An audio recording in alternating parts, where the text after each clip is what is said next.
This is Scott Becker with the Becker Business Minute Podcast, the Becker Private Equity Podcast. We're thrilled today to be joined by labor partner, brilliant lawyer, Martin Schmelkin. Marty's going to talk to us about something that has raised a lot of interest from people. This is an FTC proposal, a government proposal to sort of outlaw non-competes. And he's going to talk to us about where this is at, sort of whether it's likely to happen, the potential impact on business, and a little bit more.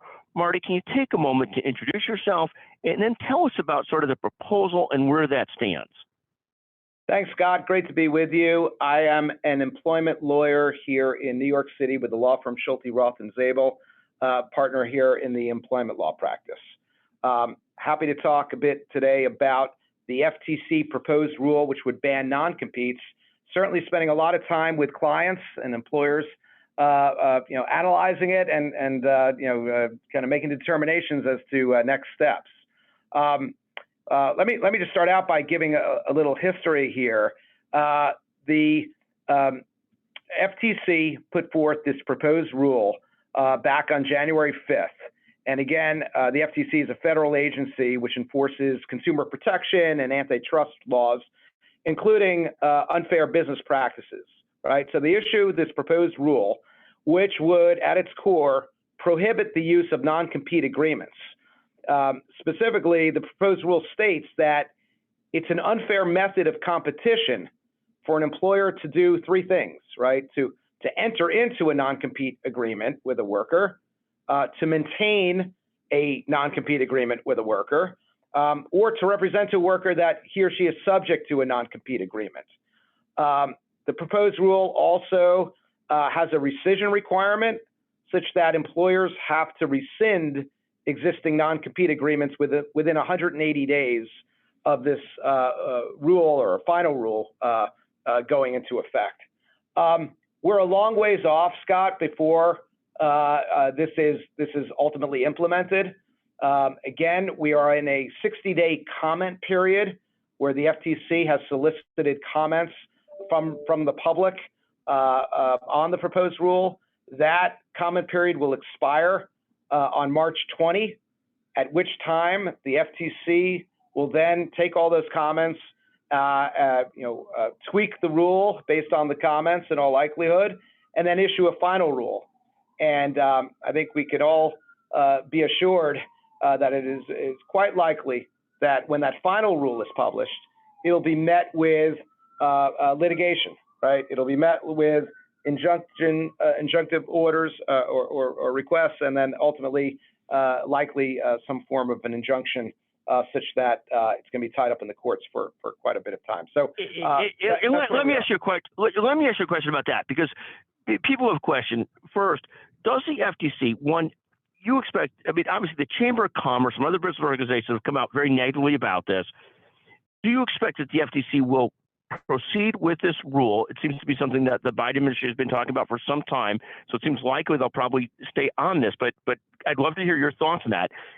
Second is, does the FTC have the authority to do this? Is this something they have the authority to do as an administrative agency versus something that has to be congressionally, or is this a federal right, a state right? How does this play through from litigation if that does get finalized as a rule? What are some of your thoughts there, Mark? Yeah, well, no, that's just it, Scott. That is, I think, where the legal challenge is going to come in, right? It's going to be on two fronts. One, under the non-delegation theory, two, under the major questions theory, and both really go to the following: that the FTC, as a federal agency made up of unelected officials, implementing a rule of this magnitude is not within their purview, right? This is the purview of Congress to pass a law after deliberation, and the body that is elected by the people to make a determination of this magnitude, not the FTC and three, really, there are four people on the FTC, this was a 3-to-1 vote. So there will be legal challenge, no doubt. Where I really think this is going, though, is the following. I think the FTC itself, does not expect any final rule to go in the form that it was proposed. Rather, I think this was a bit of a siren call, or a blueprint, if you will, to the states to take up analysis and legislation of non-competes and pass laws either banning non-competes at the state level or placing limitations on the use of non-competes at the state level. Right? We know that right now California is the most prominent, but also North Dakota and Oklahoma have outright bans on non-competes, and another dozen or so states have limitations on the use of non-competes. And I think that's really where the FTC was going here too, to give that shout out to the states to pass laws along these lines. That is a fascinating perspective. And Marty, tell us something else. If you're a private equity investor, a buyer of companies,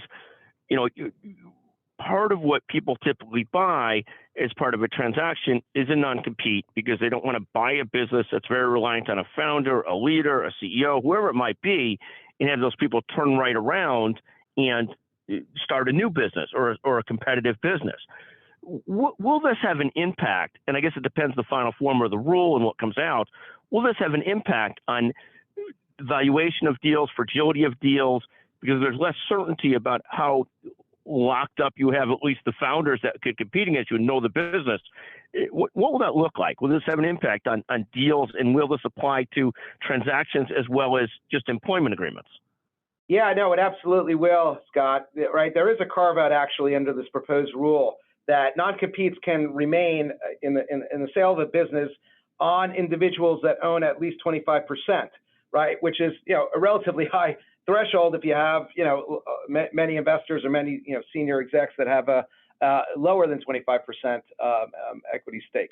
But I think, look, because deals are often all about human capital, if we're now saying that, a lot of your key people aren't going to be subject to non-competes, that absolutely has to go, into valuation analysis.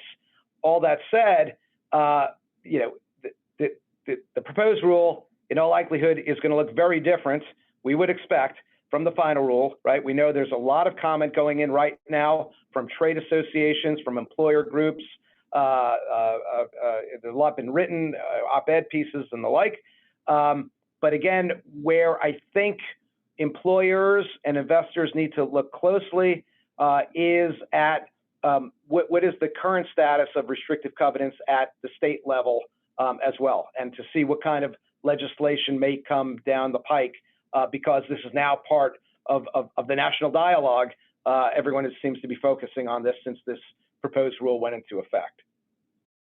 You had mentioned that some states already have bans on non-competes. Amongst the most prominent is California, of course. And at the end of the day, people try all kinds of other things to try and tie people up in different ways. And there will be an exception to this, it sounds like, for transactions if this does come across. But the world hasn't, business is still done in California, isn't it? I mean, it hasn't ended business in California.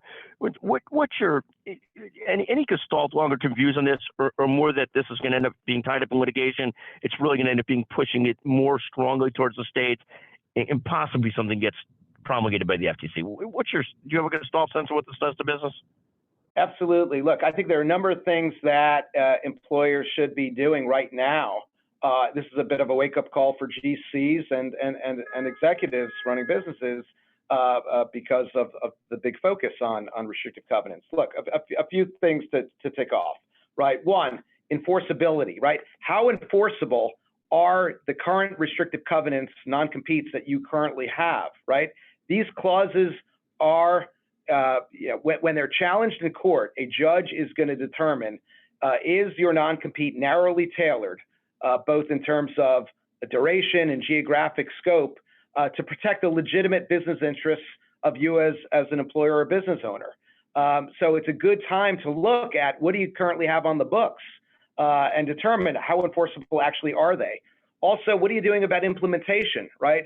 Do you need to have that same 18-month or 2-year, let's say, non-compete that you might have on a portfolio manager and apply that same cookie cutter template form restrictive covenant for your office manager or your receptionist? Or should there be a gradation based upon, the real needs? 3, as you said, Scott, for years, right, California employers, how to deal with this. So it's an opportunity for all employers to take a page out of what Silicon Valley has done for years, which is making sure you have robust confidentiality agreements, non-disclosure agreements, non-solicitation agreements as strong as possible. And that's a way to hopefully protect what you're really seeking to protect, right? Which is your intellectual property and capital from going out the door. 4, looking at deferred comp plans, right? Should you have a more robust deferred compensation plan such that if an employee does leave, they're going to be subject to forfeiture? And then finally, looking at your garden leave periods. Maybe it shouldn't be only 30 days, maybe it's 60 days or 90 days or what have you. So again, focus is squarely on this because the FTC came out with this proposed rule, and wonderful opportunity for employers and GCs to look closely at it. Thank you very much, Marty. So informative. Again, Marty Schmelkin, Schulte Roth Zabel, great firm. Thank you so much for joining us today on the Becker Business Minute podcast, the Becker Private Equity podcast. Really informative. I learned a lot. Thank you very much. Thanks, Scott.